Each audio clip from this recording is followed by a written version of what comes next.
দুটা কারণ আছে বিজেপিকে ভোট দেওয়ার। কি করেছে? শুধু হিন্দুত্ব সুরসুরে। আজকে পশ্চিমবাংলাকে একটা আমাদের মামাটি মানুষের সরকার 100টা প্রকল্প দিয়েছে, যেটাতে সাধারণ মানুষ সরাসরি উপকৃত হচ্ছে। পশ্চিমবঙ্গে একটা কেন্দ্র সরকারের কোনো প্রকল্প চলে? একটা প্রকল্প বলতে পারবেন আপনারা? আপনি মানছেন যে আপনি ভুল করেছিলেন, ছোট হলেও ভুল করেছিলেন। ওটা ভুল করেছিলাম, সেই জন্য তো তৃণমূলে যোগদান করলাম। নিজের ভুলটা শুধরে নিলাম, তো ভুলটাকে ক্যারি অন তো টানিনি। একজন বিধায়ক ডেভেলপমেন্টের জন্য 70 লক্ষ টাকা পার অ্যানাম মানে বছরে পান। তো 5 বছরে 3.5 কোটি টাকা আমি দুটো বুথে কাজ করেছি, 4 কোটি 40 কোটি। এটাই হচ্ছে প্রমাণ কৃষ্ণকলা।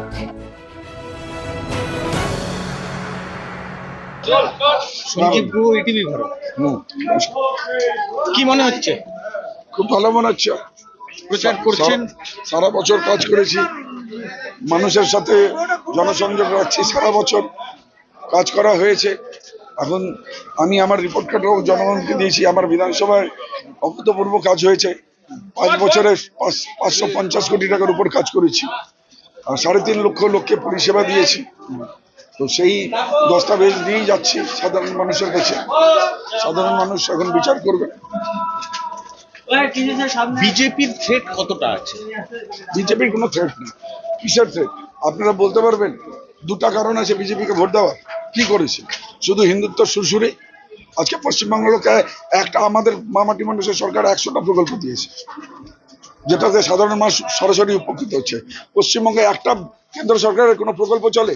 একটা প্রকল্প বলতে পারবেন আপনারা যে বিজেপি কেন্দ্র সরকারের কোনো একটা পশ্চিমবঙ্গে প্রকল্প আছে যেটাতে সাধারণ মানুষ উপকৃত হচ্ছে?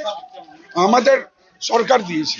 আজকে ভাবে নিন, আপনার 2 ভাইয়ের পরিবার আছে, তাদের 2 জন অর্ধাঙ্গিনী আছে, আর বাড়িতে বাবা মা আছে। 6 জন সদস্যের পরিবার। সেই 6 জন সদস্যের পরিবার ভাবেন, 3 জন পুরুষ 3 জন মহিলা। 3 জন মহিলারা লক্ষ্মীর ভান্ডার পাবেন 1500 করে, 4500। আর ভাইরা যুবসাথী পাবে, হ্যাঁ, 1500 3000। বাবা সিনিয়র সিটিজেন, হ্যাঁ, উনি ওল্ড এজ পেনশন পাবেন 1500। তাহলে একটা পরিবার পাচ্ছে কত? 9,000 টাকা।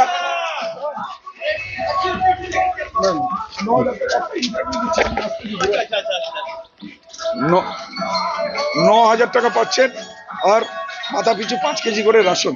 তার মানে একটা পরিবার বছর গেলে 1,08,000 টাকা পাচ্ছে, আর 5 বছরে 5,40,000 টাকা, 18 কুইন্টালের উপরে রাশন। তাহলে আর আমাকে বলুন, কেন্দ্র সরকার পশ্চিমবাংলায় জনগণকে কি দিয়েছে? একটা প্রকল্প বলতে পারবেন? তাহলে উত্তরবঙ্গে বিজেপির এত বাড়বাড়ন্ত কেন? বারবারন্ত কিছু না, এবার দেখুন মুখ থুবড়ে পড়ে যাবে। আজকে ওরা যে ধর্ম নিয়ে রাজনীতি করে, বলেন তো পশ্চিমবঙ্গে কোন হিন্দু ধর্মের একটা মন্দির নির্মাণ করেছেন বলতে পারবেন?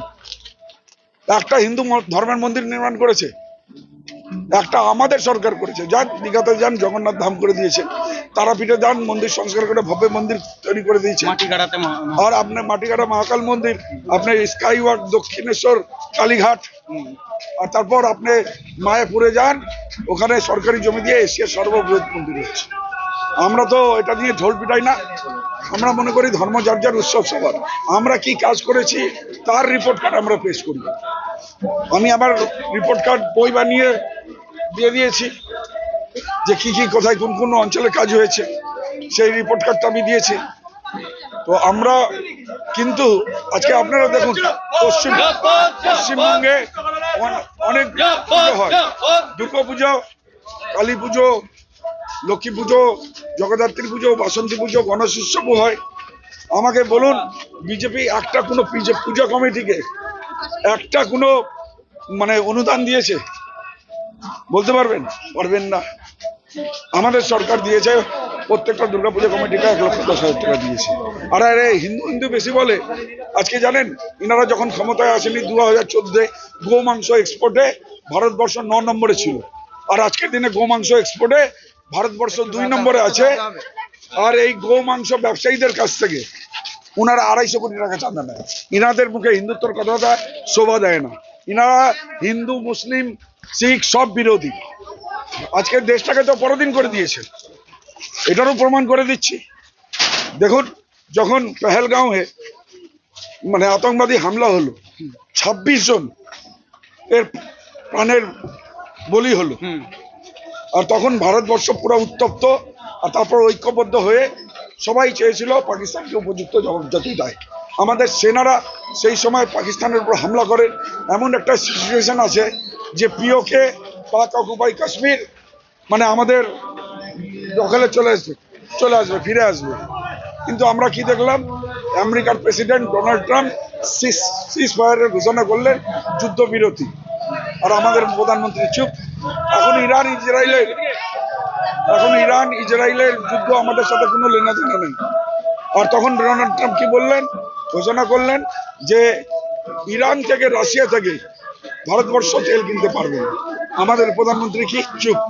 আবার উনি ফরমান জারি করলেন যে 30 দিনের লাইসেন্স দিলাম, 30 দিন কিনতে পারবে। তখন কি আমাদের প্রধানমন্ত্রী চুপ। আজকে যদি আপনাকে বলা হয় আপনি নিজের পাশের বাড়ির দোকান থেকে জিনিস কিনতে পারবেন না, ওই একটা নির্দিষ্ট কোনো দোকান থেকে জিনিস কিনতে হবে, আপনি দাম দর করতে পারবেন না, কোয়ালিটি যাচাই করতে পারবেন না, তাহলে আপনি বলুন আপনার স্বাধীন না পরাধীন? ফলে আমাদের দেশটাকে ভার্চুয়ালি তো পরাধীন করে দিয়েছে। আর এদের সরকার যদি বেশি দিন চলে তাহলে ওই দিন দূর নাই যে ভাবে না ইংরেজদের কাছে যেমন পরাধীন ছিলাম, হ্যাঁ, তেমন ওই দিনটা আবার যাতে না দেখতে হয়। তো আপনিও তো বিজেপিতে ছিলেন, কোনো এক সময় বিজেপিতে ছিলেন, তাহলে সেইটা থেকে আপনার কি উপলব্ধি হয়েছে? সেইটা আমি তো উপলব্ধি হওয়ার পর তৃণমূল- বিজেপিতে আমি ছিলাম 6 মাস, বিজেপিতে ছিলাম, তারপরে বিজেপি ছেড়ে চলে যায়। কেউ যদি কোনো ভুল করে ওটা নিয়ে তো কন্টিনিউশন করা যায় না, ভুলটাকে শুধরাই নিতে হয়। তো ভুলটাকে রিপেয়ার 6 মাস পর আমি শুধরে নিয়েছিলাম। তাহলে আর আমি আমি প্রথম রাজনীতিতে এসেছিলাম। হ্যাঁ, একটা না একটা দল বাঁচতে হবে। তখন হয়তো আমি একটা দল বেঁচেছিলাম, আবার আমার মনে হলো হ্যাঁ এই যে দলটা ভুল। তাহলে আপনি মানছেন যে আপনি ভুল করেছিলেন, ছোট হলেও ভুল করেছিলেন? ওটা ভুল করেছিলাম, সেই জন্য তো তৃণমূলে যোগদান করলাম, নিজের ভুলটা শুধরে নিলাম। তো ভুলটাকে ক্যারি অন তো টানিনি। তারপর তো আপনারা দেখলেন লোকসভায় আমি দাঁড়ালাম, ইস্তফা দিয়ে উপনির্বাচনও আবার জিতলাম, ঠিক আছে। তো এটা তো এখন রায়গঞ্জবাসী অ্যাকসেপ্ট করে নিয়েছে, ঠিক আছে। উপনির্বাচনে 50,077 ভোটে কৃষ্ণ কল্যাণীকে জিতিয়েছিলেন। আমি কৃষ্ণ কল্যাণী বিজেপির প্রথম বিধায়ক, আমি কৃষ্ণ কল্যাণী, আমি তৃণমূলের প্রথম বিধায়ক। তো আপনি নিজেকে উদ্যোগপতি বলেন এবং আপনাকে সবাই উদ্যোগপতি বলে, সেই ইয়ে থেকে আপনার ইলেকশন জেতাটা কিছুটা সহজ হয়ে যায় উদ্যোগপতি বলে? সহজ না, উদ্যোগপতির জায়গায় থাকে। আর রাজনীতিতে যখন আসবেন, রাজনৈতিক ভাবে আপনাকে জিততে হবে, রাজনৈতিক ভাবে আপনাকে চলতে হবে। আর আপনি যদি ভাবেন রাজনৈতিক পদে আছেন, হ্যাঁ, তাহলে ওই পদটাকে মর্যাদা দিতে হয়। আমি বিধায়ক হয়েছি, আমি আমার রেসপন্সিবিলিটিটাকে অক্ষরে অক্ষরে পালন করছি। সাধারণ মানুষের চাহিদা মিটিয়েছি, সাধারণ মানুষের এলাকায় উন্নয়ন করেছি, সাধারণ মানুষের সাথে জনসংযোগ রেখেছি, তাদের বিপদ আপদে পাশে দাঁড়িয়েছি। আপনি 5টা জিনিস বলুন যেটার নিরিখে আপনি ভোট চাইবেন জনগণের কাছে। এই যে উন্নয়ন, 550 কোটি টাকার বেশি আমি কাজ করেছি আমার বিধানসভায়।